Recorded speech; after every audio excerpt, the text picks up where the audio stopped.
Welcome to Real Talk for Real Teachers. I'm Dr. Becky Bailey, the creator of Conscious Discipline, expert in child development, and a lifelong teacher and learner. For those listening who are not aware of Conscious Discipline, it is a relationship and brain-based program empowering others and us with the mindset and skill set to reach our highest goals. Our brain is a social brain. Now, what does that mean? That means all development occurs in the context of relationships. We know this. If you feel loved and loving, life works. If we feel separate and rejected or rejecting, life is complicated and hard. Often when people think of conscious discipline, it's perceived as a program just for teachers or schools. And certainly it is. And it is a program for parents and any adult who wants better relationships with colleagues, spouses, or family members. I've always said that conscious discipline is better than happy hour. In happy hour you get 2 for 1. And conscious discipline gives us many for 1. We get to improve all our relationships with one program. And often, as a teacher, we get paid to attend that program. So happy hour, happy hour, happy hour. Now, conscious discipline teaches that all behavior is some form of communication. And the key to all healthy relationships is communication. So the outcome of conscious discipline is healthier relationships with yourself, with adults, your significant other, and with your children. Today we will be talking with Kim Hughes, a master conscious discipline instructor. She's not going to be sharing how conscious discipline has impacted her as a teacher or renowned consulting sought after all over the country, but as a wife. Kim is going to share how conscious discipline has impacted her marriage of 36 years. But before we hear from Kim, it's important that we as a collective understand the difference between attention and connection. Now, if you're like me, you hear this phrase often. Oh, he just wants attention, or she's just trying to get attention. And we've heard the phrase that follows that. Just ignore her, and it'll get better. Just ignore him, and it'll go away.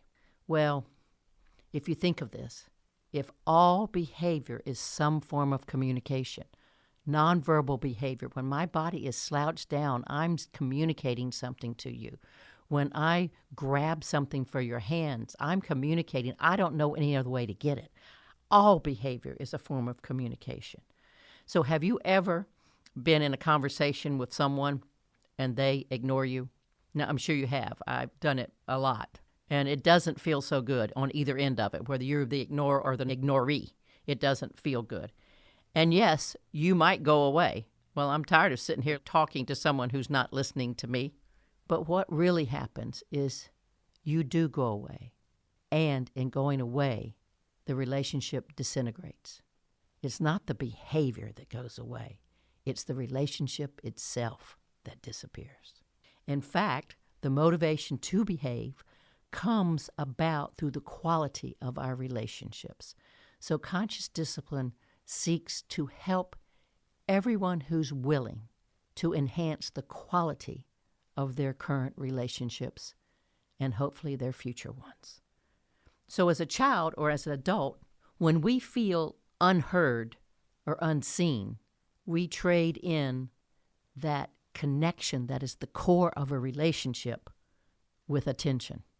We trade in being open and honest with our communication to just seeking attention from others. Now, if you think of attention, of course it comes in positive and negative form, but attention is way different than connection. Attention is what you do when you fall off overboard on a cruise ship. You got to get somebody's attention or you're going to be, out to sea all by yourself. So you scream and holler and do all kinds of things to get attention. That's what attention is about. It's a call for help. It's a screaming that people do that say, I am so scared of connection. I've been hurt so bad. I've been betrayed so many times. I can't bear the possibility of opening my heart again. So I'll trade all that in, and I'll just try to get attention. I'll be perfect. I'll be pretty. I'll be the best. Or I'll be horrendous. I'll steal. I'll do whatever it takes to get attention. So attention is what you need when you fall overboard on a cruise ship, and connection is what you need when you stay on the cruise ship and have a dance with someone you care about. So it's important that we see other people and ourselves as offering attention. Certainly I'll ride to the store with you. Certainly I'll carry you to bowling. Certainly I'll have dinner with you. But that's real different than sitting at that dinner table, at that bowling alley, or in that car, clearing your mind and being present and open and honest with the person you're with. Attention actually is a behavioral call that says, I need connection, but I'm scared. Connection requires presence and consciousness.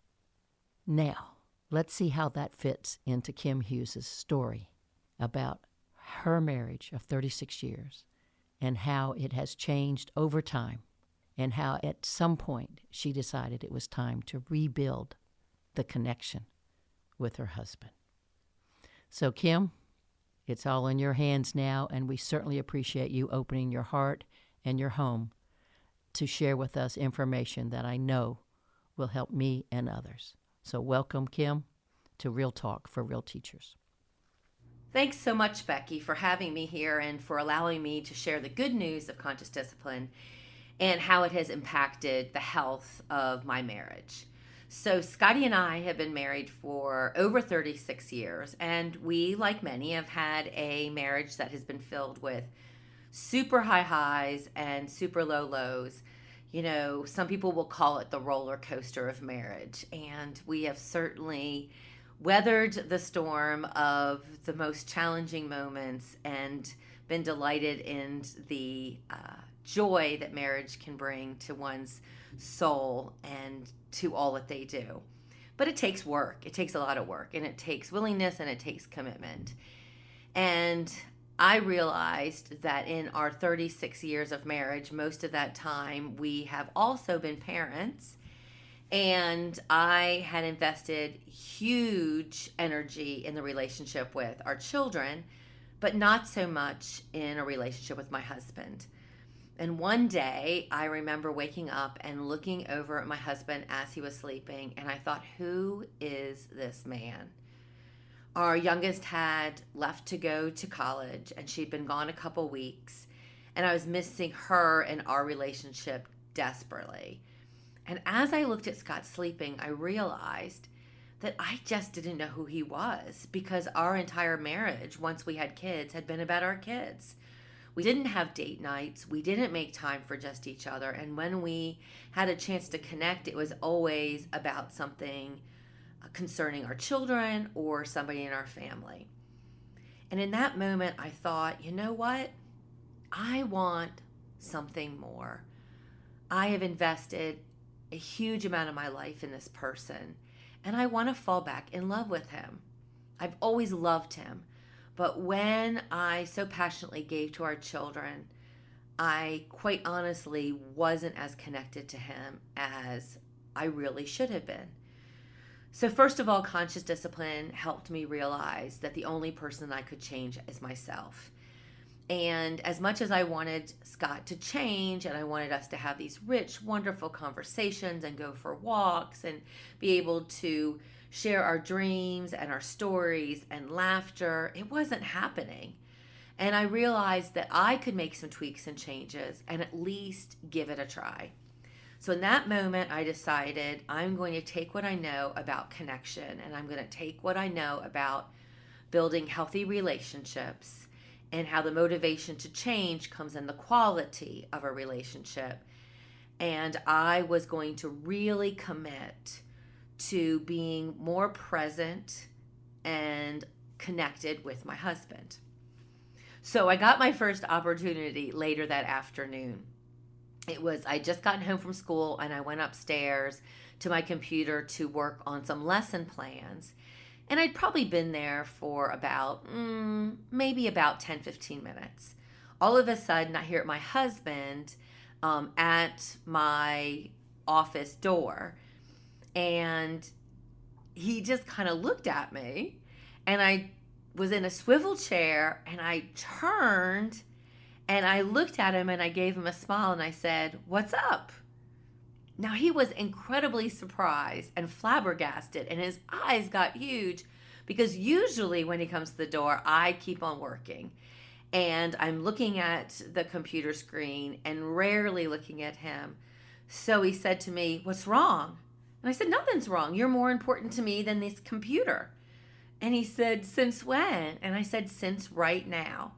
Starting right now, starting today, I am going to be committed to being more present when you want to have a conversation." And he kind of laughs and he's like, "Okay." And so I said, "So what's up?" And he said, "Well, I just got a call and I'm going to referee for a soccer game tonight, so I'm not going to be able to be home for dinner." I said, "Okay, no problem. I'll just make sure that whatever I make, you can heat up when you get home." And he said, "Okay." And I said, "So how's work going?" And he said, "It's okay, kind of a busy day. We had this one issue." And he goes on to tell me about the issue. And then I told him a funny story that happened at school that day. And so we kind of shared a few seconds of laughter. And then he said, "Okay, well, I'm going to go back to work." And I said, "Okay." And he turns around and he leaves. And then his head pops back into the doorway. And he looked at me and he said, "I don't know what just happened, but I know that I really liked it." And I said, "Me too." And in that moment, I knew that my commitment to be more present had had an impact. You see, in conscious discipline, what we learn is that there are 4 essential ingredients, if you will, that really help to solidify and enhance any kind of relationship or connection, if you will.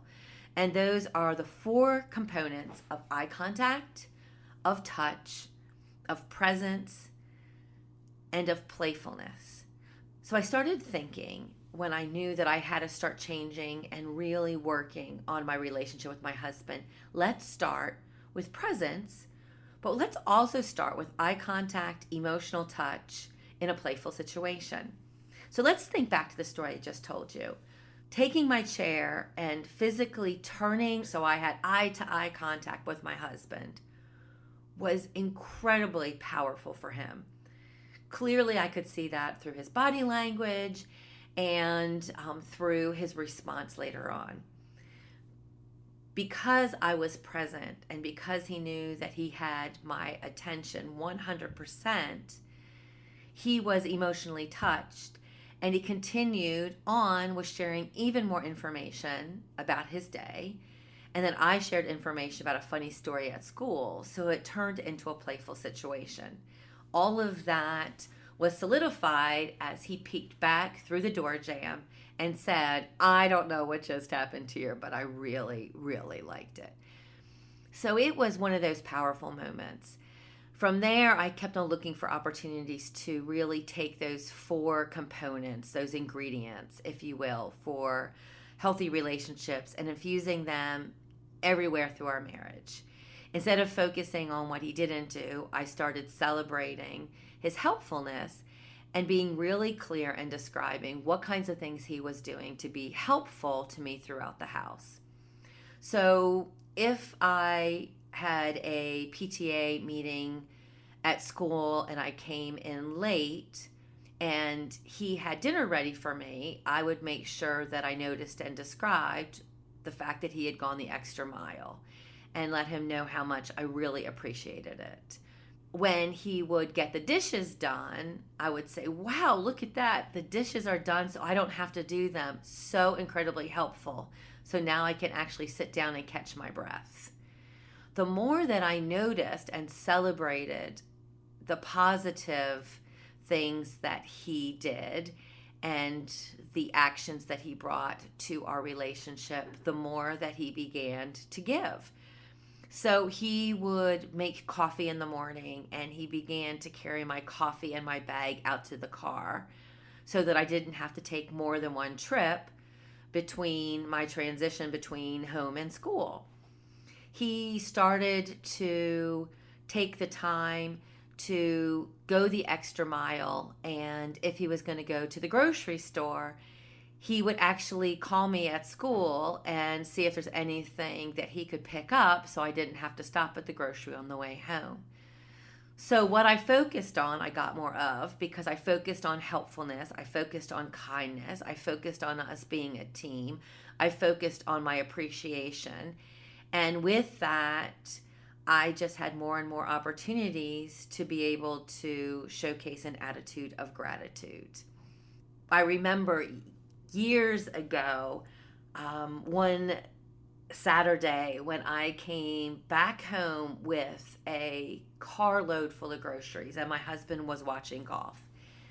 And I said to him, "Hey, babe, I have a ton of groceries. Are you willing to help me bring them in?" And he said, "Absolutely, no problem."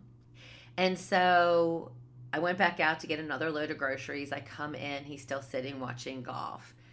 I said, "Are you going to help me with the groceries?" He said, "Yep, I'm coming." So went back out again, brought in another load of groceries, and he's still sitting there. By this time, I started getting very emotional. And I just started mumbling under my breath. Do I have to do everything around here? What does he think I'm his maid? Are you kidding me? I've had enough of this. And so then I started slamming cabinets, stamping on the floor, trying to get his attention, which of course I didn't.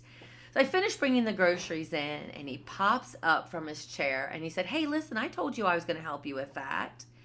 And I just looked at him, rolled my eyes, and I said, "Like when?"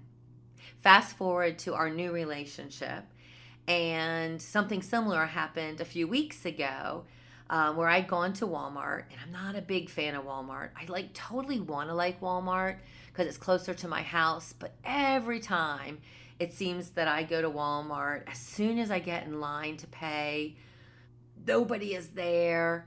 Everybody seems to be on break, and it's just never a very positive experience for me. But I had made the decision to go to Walmart to get something for our house, and I also needed to get some groceries. So, trends and patterns, my friends. I wait in line, and unfortunately, the cashier was having some technical problems with the cash register, so she asked me to go to another line, which was long, and I had to wait. And so by the time I finally got home with the groceries and the other supplies that I had picked up, I was in less than a pleasurable mood. And so I walk in, and Scott knows enough about me now and conscious discipline that once again he's watching golf. But as soon as I walked in, he said, "Hey, what's going on?" And I said, "Oh, I had one of those Alexander days at Walmart. Terrible, horrible, no good, very bad days at Walmart." And he's like, "Hey, do you need a helping hand?" I said, "That'd be great." And he said, "Let me just finish watching this play, and then I'll come out and help you with the groceries." I said, "Okay, cool." So I go out to get the groceries. Come in again. He's still sitting there. I said, "Are you going to help with the groceries?" "Yep, I'll be right there." As you can imagine, I'm thinking, oh my goodness, history is going to repeat itself. And finally, he popped up and he said, "Hey, listen, the golf match can wait. Let me give you a help and bring those groceries in." So he came in, we put the groceries away.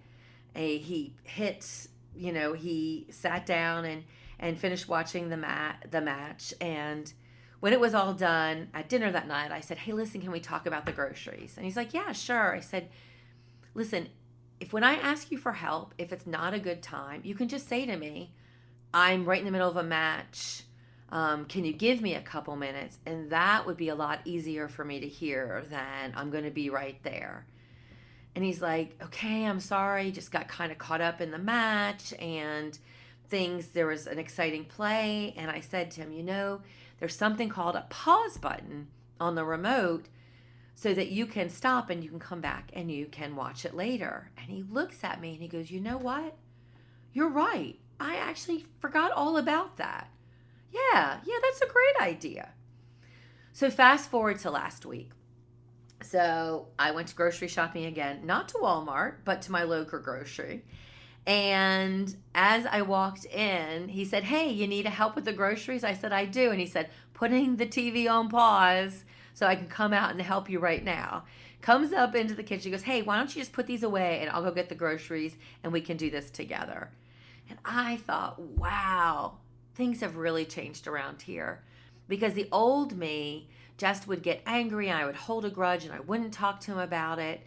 But once I really started internalizing and practicing conscious discipline, what I realized is that power of unity, that idea that together we're better and we're all in this together, it really comes to life when you give your partner a chance to really have problem-solving conversations. It also really helps them want to have those conversations when your marriage is strong and they realize that there's going to be moments that they're going to come to you and ask for your help and support. You know, I was going to the airport just yesterday, and so my husband ended up getting up at 4 o'clock in the morning with me to take me to the airport, because he was like, hey, there's no reason that you have to leave a car parked at the park and ride for 2 weeks. So let me just get up and give you a ride.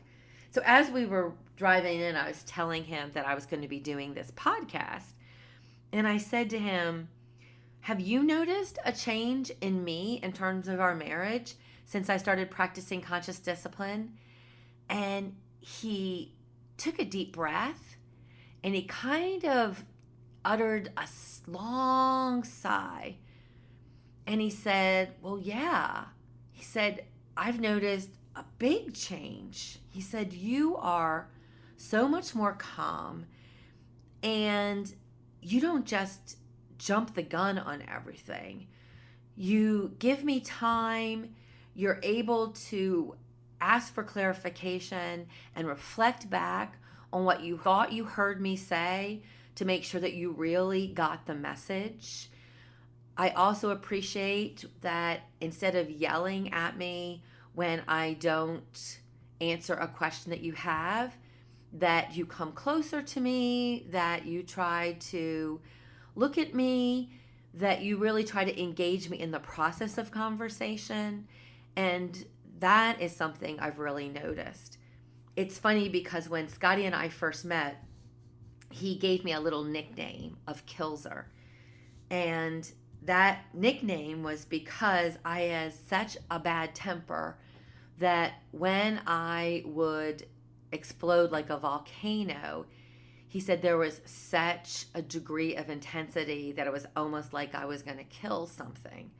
And then he would laugh. And so his pet name for me has been Kilzer for years and years. A couple of years ago, our daughter had a friend that joined us at the beach, and my husband said, hey, Kilzer, will you come in and help me with something? And so I left the room and I went in to help him, and our daughter's friend looks at Lauren and said, what did your dad just call your mom?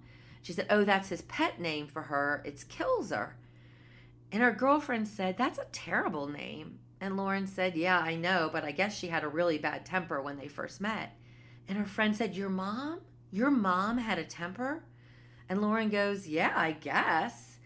And she said, do you remember a temper when you were little kids? And Lauren goes, no, I don't remember it so much then. But she would get mad and she would leave the room and then she would come back and we would talk about things. But my dad says that he probably shouldn't call her Kilzer anymore because conscious discipline has really helped her to be able to take some deep breaths and calm down so that she can respond instead of react. And so I think that really goes to show that because I'm able to respond, tap into my executive state, I'm able to be a person that is much easier to be around. On our car ride yesterday, my husband also said to me, and I bet you've noticed that conscious discipline has really helped me out too, haven't you? And I said, I have, but how do you think it has impacted you? And he said, well, have you noticed that I actually listen when you complain about work?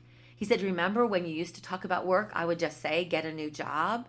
And now you told me there's times that I just want you to understand and listen and not give me any information. So when you're in that blue, that emotional state, then I know that you just need me to listen and to understand where you're coming from. He said, if other times you're in your executive state, then I know that I can offer you information because you're ready to move forward.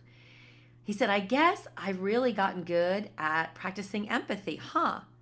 And I looked at him and I laughed and I said, yeah, you've come a long way, because now he can really practice the skill of empathy because he's internalized the power of acceptance. He realizes that I am who I am and that I'm really working hard to be the best person I can be, but I'm a human being and I'm going to have those moments. He grants me the luxury to be able to be the person that I am, but the person I want to become. And when I have those oops moments, he allows me to go back and reflect and try to do it again. I am really excited about what the future holds for us. He's the man that I've fallen back in love with. He's the man that I want to grow old with.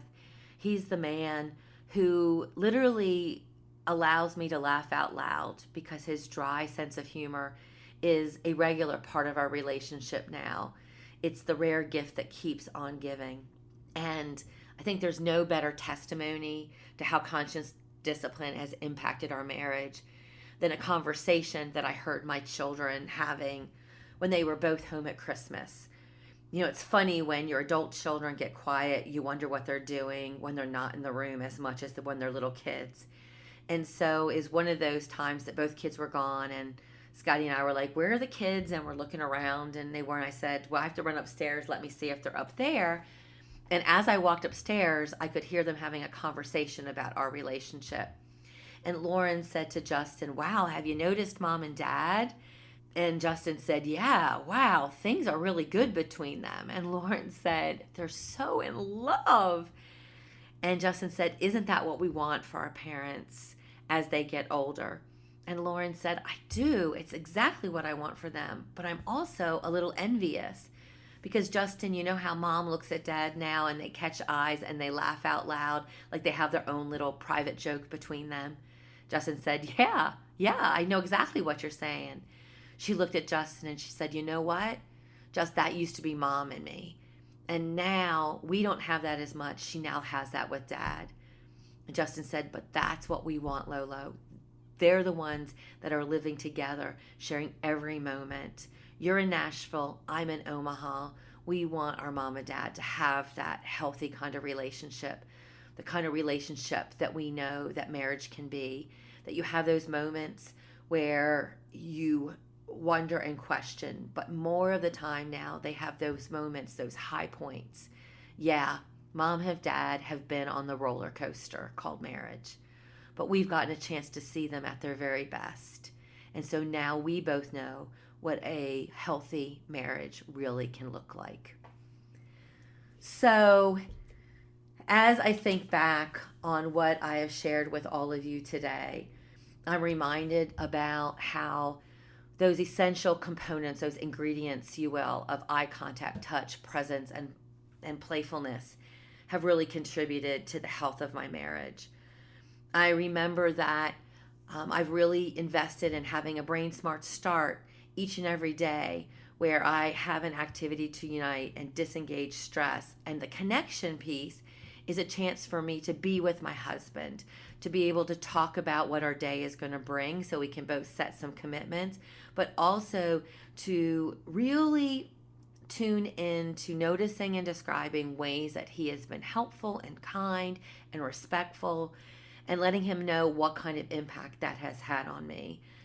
I really have learned that what I focus on, I get more of. And when I focus on what I want him to do that has been helpful, I get more of those moments. I realize that conscious discipline has not only impacted me and my marriage and the way I am in any relationship, but my husband also has an attitude of gratitude, and he lifts up huge thanks to Dr. Bailey for helping him to be able to help me through the skill of empathy, really being there for me, and really being able now to tell the difference where I am in my brain states. So am I seeking understanding, or do I really want some information? And that has also strengthened our marriage. And I also have to tell you that there are moments when I hear him, when he's on a conference call, and he is able to really tap into the skill of empathy and say, wow, you seem really concerned. This is hard for you. Let's step back for a minute and let's consider some other possibilities. That's not language that my husband ever used before conscious discipline. So yes, conscious discipline has impacted me because I've realized that I had to be the change to see the change. But now that I've sought the change, I've not only seen myself change, but I've seen my husband change because he's been inspired. And with that inspiration, we are the best that we can be. So I hope that this has been helpful for folks. And I just want you to know that be kind to yourself every step of the way. There might be some steps backwards in order to go forwards, but know that from my heart to yours, I wish you well. And I thank you so much, Becky, for this opportunity to be able to share with your listeners the beauty that conscious discipline has brought to the marital life of Scott and Kim Hughes. So, what is Becky up to now? Well, once again, I'm back at my let's slow down some, Becky, and see if we can't get well. Now, the other day, this really crossed my mind. I'm riding to the store, and my mind is rushing. It seems urgent that I get to the store. I mean, I'm all hyped up riding to the store, like I've got to get there quick, and when I get there, I've got to do this quick, and then I've got to come home quick because I have this and this and this to do. And somehow in my mind, it dawned on me that I feel like I go faster if I feel hyped up and urgent on the inside, that I'm going to get things done quicker. So I actually measured my time going to the store in a hyped up stage. And then on the way home, I slowed down my breathing. I slowed down my thinking. I relaxed. I tried to sing a couple songs on the radio. And, for me, that's a big challenge. But I gave it a chance. I just relaxed and drove home. And you know what? It was the same amount of time and the same amount of distance. So that's my goal. I'm not going to get there any faster by rushing adrenaline through my system. And I'm going to slow down and get there at the same amount of time and get more done.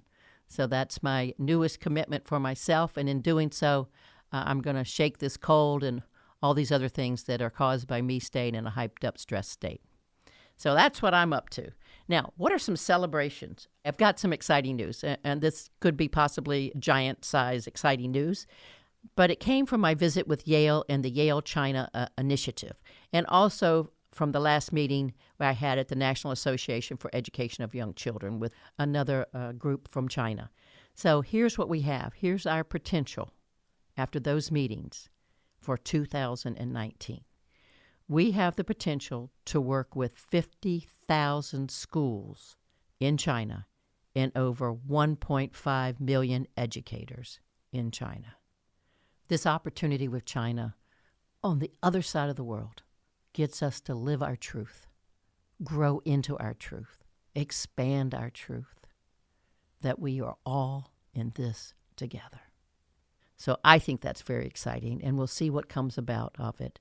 We might not reach that full potential, but we are going to work hard to become pretty daggone close to it. In the meantime, and until next time, as always, I wish you well. For more episodes of Real Talk with Real Teachers by Dr. Becky Bailey, visit consciousdiscipline.com/podcasts. You can also subscribe to this podcast on iTunes, Stitcher, or your favorite podcast app.